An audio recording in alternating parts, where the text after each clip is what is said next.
अल Azizia reference दोबारा समाअत के लिए एहतसाब अदालत को भिजवाने की इस्तदा मुस्तरद। इस्लामाबाद हाई कोर्ट का रेफरेंस पर अपील मेरिट पर सुनने का फैसला।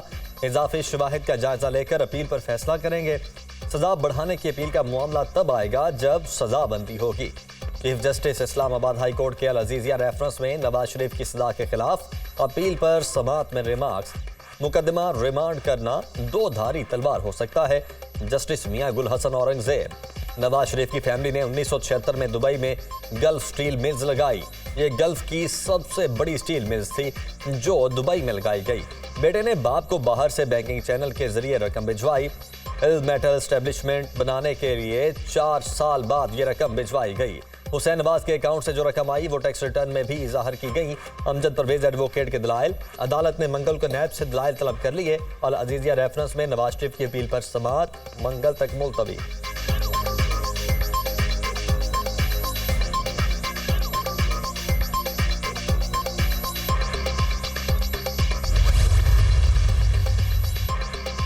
साबिक चेयरमैन पीटीआई ने 5 साल के लिए नाअहली को चैलेंज कर दिया। लाहौर हाई कोर्ट में दरख्वास्त दायर। 5 बरस की नाअहली को कलअदम करार देने की अपील। इलेक्शन कमीशन ने इंतखाबात से बाहर करने के लिए जल्दबाजी में गैर कानूनी इकदाम किया।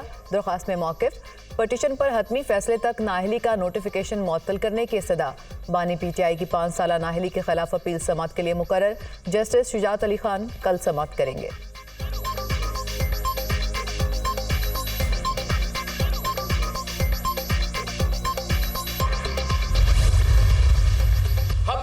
जमात है जो कहते हैं कि हमारे सियासी मुखालिफ नहीं, हमारा सियासी दुश्मन नहीं। ऐसा इस मुल्क में कोई सियासतदान नहीं है जो मैं कहूं कि ये मेरा मुखालिफ है। पाकिस्तान पीपल्स पार्टी का मुकाबला इस गुर्बत, इस बेरोजगारी और इस महंगाई से है। हमें गालम गलोच की सियासत नहीं आता, हमें टिकटॉक की सियासत नहीं आता, और हाँ, हमें गेट नंबर 4 की सियासत नहीं आता। हमें टिकटॉक, गालम गलोच और गेट नंबर 4 वाली सियासत नहीं आती। किसी और से नहीं, अवाम से मदद मांगता हूँ। मुल्क में तकसीम की सियासत उरूज पर है। हमारा कोई सियासी मुखालिफ या दुश्मन नहीं। पुराने सियासतदान आज भी अना और पुरानी सियासत कर रहे हैं। नफरत, तकसीम और इंतकाम की सियासत को दफन करना है। ना मेरे हाथों पर करप्शन के दाग हैं और ना किसी का खून। कोई सियासतदान ऐसा नहीं जिसके हाथ साफ हों। मेरे पास 5 साल का प्लान है। अपनी जेब के बजाय मजदूरों की जेब भरना चाहता हूं। चेयरमैन पीपल्स पार्टी बिलावल भुट्टो का शांगला में वर्कर्स कन्वेंशन से खिताब।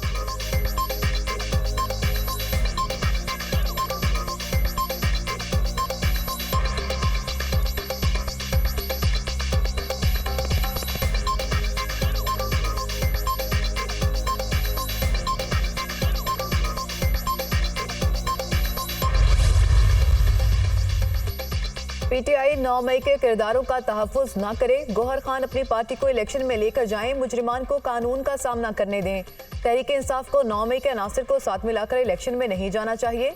आइन के मुताबिक इलेक्शन 8 फरवरी 2024 को होने चाहिए। पूरी तरह इंतखाबात के लिए तैयार हैं। बिलावल भुट्टो 18वीं तरमीम की बुनियाद पर इलेक्शन स्लोगन बनाने की तलाश में हैं। राना सनाउल्लाह की प्रेस कॉन्फ्रेंस।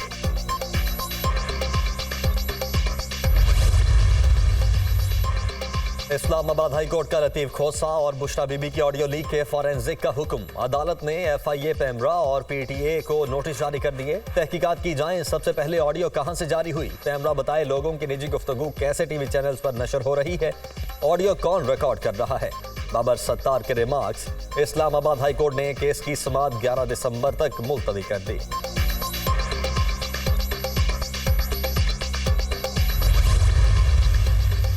आज हम $30 बिलियन की एक्सपोर्ट है, तो सारी की सारी डायरेक्शन ये है कि हमने 30 बिलियन से $100 बिलियन कैसे, तो हर दोनों मेरे जो टारगेट्स हैं वो 3 गुना है। $30 बिलियन का एक्सपोर्ट का टारगेट 100 बिलियन है और $350 बिलियन का हमारी GDP का टारगेट भी 1 ट्रिलियन 3 गुना है। तो दोनों टारगेट्स हमने 5 साल की पॉलिसी के ऊपर काम शुरू कर दिया।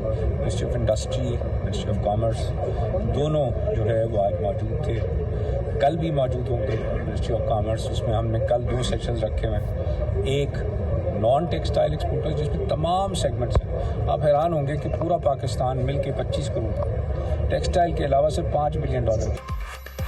मुस्तकबिल में पाकिस्तान इस्लामी दुनिया की सबसे मजबूत मईशत बनकर उभरेगा। पाकिस्तान है तो हम सब हैं। प्राइवेट सेक्टर तरक्की की रीढ़ की हड्डी है। हुकूमत कारोबार नहीं करना चाहती बल्कि आपको सहूलियात देना चाहती है। विजन पाकिस्तान के तहत मंसूबा है कि मुल्की बरामदात को 100 अरब डॉलर तक पहुंचाया जाएगा। बरामदात को 100 अरब डॉलर तक पहुंचाने के लिए निजी शोबे की तजावीज़ अहम है। निगरान वफाकी वज़ीर सनत व पैदावार गौहर एजाज का सनतकारों से खिताब। गौहर एजाज के ज़रिए सदारत इंडस्ट्रियल एडवाइजरी कौंसिल का इफ्तिताही इजलास। फार्मास्यूटिकल कंपनीज की जानिब से इजलास में ब्रीफिंग। एडवाइजरी कौंसिल पाकिस्तान के मारूफ सनती ग्रुप्स के नामवर सरबराहों पर मुश्तमिल। इजलास में सनती शोबे को दरपेश चैलेंजेस के हल के लिए अमली तजावीज़ पेश की गई।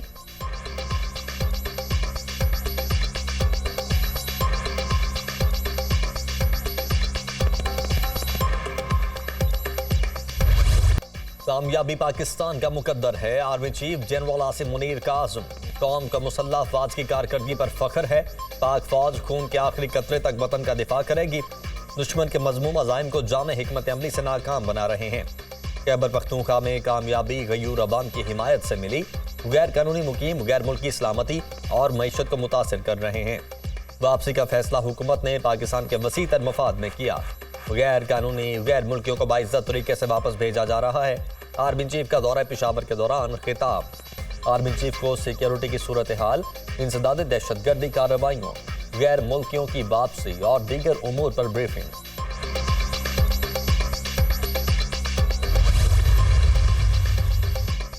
मुस्लिम लीग नून का नई हल्का बंदियों के खिलाफ अदालत जाने का ऐलान। नई हल्का बंदियों से मुतमईन नहीं। इलेक्शन 8 फरवरी को ही हो, 1 घंटे की ताखीर भी नहीं होनी चाहिए। जब शेड्यूल आएगा तो इलेक्शन का माहौल बनेगा। लेवल प्लेइंग फील्ड का ताना अजीब है। साबिक चेयरमैन पीटीआई को जितवाने के लिए मेरे हल्के के 3 हिस्से किए गए। नून लीग के रहनुमा ख्वाजा साद रफीक की प्रेस कॉन्फ्रेंस। जुमेरात 8 फरवरी 2024 को इलेक्शंस होंगे। अब इस सिलसिले में किसी को कोई शक और शुबा नहीं होना चाहिए। इस मुल्क के अंदर इंतखाबात कराने के लिए वाहिद आइनी इदारा जिसकी आइनी जिम्मेदारी है इलेक्शन कराना, उसका नाम इलेक्शन कमीशन ऑफ पाकिस्तान है। हम पीछे मदद के लिए हैं। हमने सहूलतकारी करनी है, इआनत करनी है, जो हम कर रहे हैं, आइंदा भी करेंगे। 8 फरवरी 2024 को इंतखाबात होंगे। इलेक्शन की तारीख पर किसी को शक नहीं होना चाहिए। किसी अदालत या निगरान हुकूमत ने इलेक्शन नहीं करवाए। हम सिर्फ इलेक्शन कमीशन की सहूलतकारी करेंगे। पीपल्स पार्टी और नून लीग शिकायत कर रही हैं कि उन्हें लेवल प्लेइंग फील्ड नहीं मिल रही। इलेक्शन के करीब खुद को मजलूम साबित करना हर जमात की मजबूरी बन जाती है। आइंदा मुंतखब हुकूमत को मुल्क बेहतर हालत में देकर जाएंगे। मुर्तजा सोलंकी की गुफ्तगू।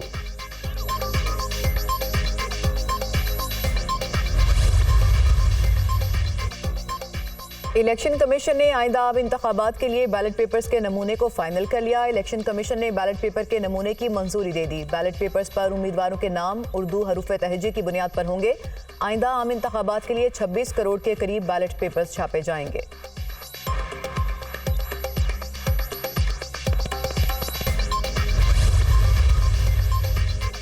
पोलिंग 8 फरवरी 2024 को होगी। शफाफ इंतखाबात के लिए पूरी तरह तैयार हैं। चीफ इलेक्शन कमिश्नर का 2 टोक ऐलान। इलेक्शन कमीशन आईनी और कानूनी जिम्मेदारियों से बाखूबी आगाह है। इलेक्शन के दौरान शहरियों को मुकम्मल तहफ़्फ़ुज़ फराहम किया जाएगा। शहरी अपने और अपने बच्चों के मुस्तकबिल को सामने रखकर अपने वोट का इस्तेमाल करें। इंतखाबात के सिलसिले में बेबुनियाद खबरों और अफवाहों पर यकीन न करें। हतमी इंतखाबी फहरिस्तों पर की प्रिंटिंग और तफसील का काम मुकम्मल हो चुका है। चंद रोज में डिस्ट्रिक्ट रिटर्निंग ऑफिसर्स और असिस्टेंट रिटर्निंग ऑफिसर्स का नोटिफिकेशन जारी करेंगे। इलेक्शन शेड्यूल भी दिया जाएगा।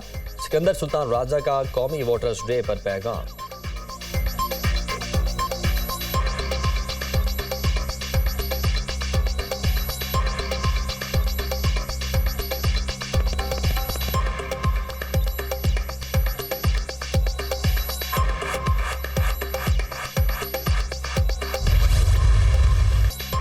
गजा में निहत्ते फलस्तीनियों का कत्लेआम। इसराइली फौज का 2 माह के दौरान गजा पर 10,000 फजाई हमले करने का एतराफ। रफा में बेघर फलस्तीनियों की पनाहगाह पर बम बरसा दिए। 9 से जायद फलस्तीनी शहीद और मुतअद्दिद जख्मी। हमले के बाद इमारत में आग भड़क उठी। फलस्तीनी वजारत सेहत मगरबी किनारे में बमबारी से मजीद 4 फलस्तीनी शहीद। इसराइली फौज ने खान यूनुस का मुहासरा कर लिया। इसराइली हमलों में मजमूई तौर पर 16,000 से जायद फलस्तीनी शहीद और 43,000 से जायद जख्मी हो चुके। फलस्तीनी वजारत सेहत।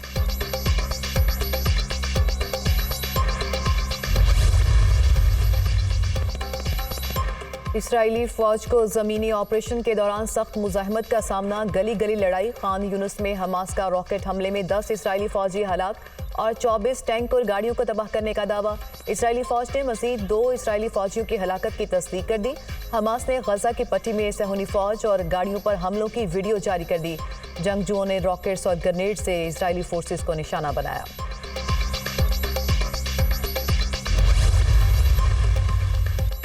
गजा में फौजी ऑपरेशन के दौरान अल-कसाम ब्रिगेड के कम से कम आधे रहनुमा मार दिए।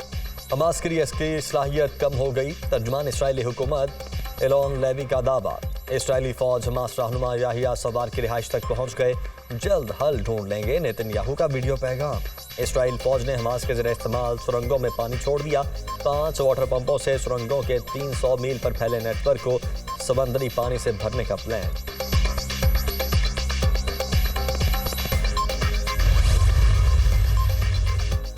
हमास के कैद से रिहाई पाने वाले इसराइलियों की वज़ीर-ए-आज़म पर कड़ी तनकीद। रिहा होने वाली ये खातून ने कहा कि हमास ने जहां रखा था उस इलाके पर इसराइली तैयारे बमबारी करते थे, जिससे कुछ इसराइली कैदी जख्मी भी हुए। हमास कैदियों को गजा ले जा रही थी कि उस वक्त भी इसराइल ने हेलीकॉप्टर से गोलियां बरसाईं। हाजरीन के इसराइली वज़ीर-ए-आज़म नेतन्याहू की मौजूदगी में शर्म करो के नारे।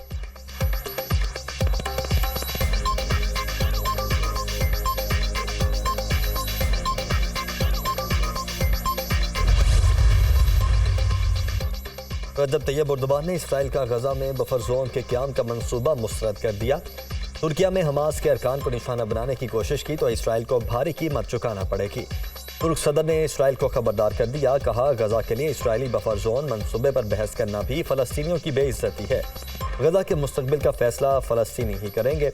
इसराइल को मकबूजा इलाके वापस करना होंगे।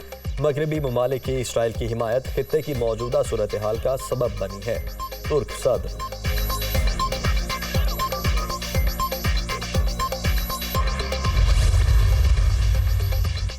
नोबेल इनाम याफ्ता मलाला यूसुफजई का गजा में फौरी जंगबंदी का मुतालबा। कहा, जंगी जराइम में मुलविस मुल्क का एहतसाब जरूरी है।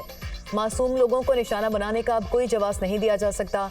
अवाम गजा में जंगबंदी के लिए अपने मुल्कों में हुकूमतों पर दबाव डालें।